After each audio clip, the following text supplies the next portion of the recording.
Is your dog wearing the right kind of collar for success with your goals? Bookmark this video. I'll lay out the various kind of collars, what I won't use, and what I do use every day. We'll start out with a traditional 1-inch flat collar. This is the bulk of what you're going to see most dogs on.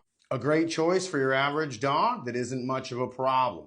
Just make sure that you don't have all this room inside the collar, because sometimes your dog can wiggle their way right on out. If that's your dog that flops around like a fish on the end of the line, you need a martingale style collar. When the dog pulls, the line gets tight. It's not as much a correctional tool as a tool to make sure the dog can't escape. This one's chain. They come with a nylon loop as well. Well, my head's too fat for this one. This is your traditional choke chain, right? Actually a very good tool. However, a high probability of injury for the dog. So unless you are a very skilled dog handler, not the tool I would recommend you using. A dominant dog collar or a nylon slip is designed to be able to take air away from the dog in case that they are being dangerous. I've got dogs fighting in the home. I leave these on them at all times, and they are my emergency brake. I have dogs fighting in the home. I leave one of these on them at all times as an absolute last resort. Before I show you the one I use every day, the one I use for solving problems, and the one that I'll never touch, make sure you push some buttons, and if you need some help with your dog, check out Digital Dog School. Harnesses were actually designed to allow dogs to pull with more leverage and less impact to their body.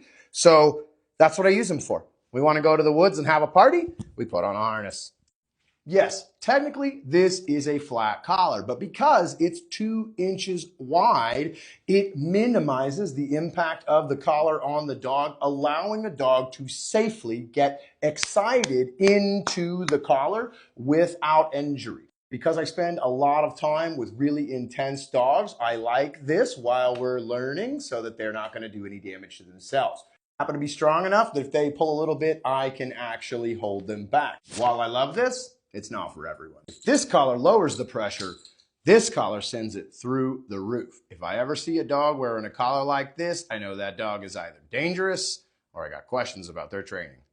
No matter what your opinion about a prong collar is, the way that the pressure has been specifically designed around the neck to be even allows you to have an uptick in leverage, better control with the dog with as little possibility of injury. Notice the trachea plate is going to keep the trachea protected. If you like this one better than this one, where's the trachea plate?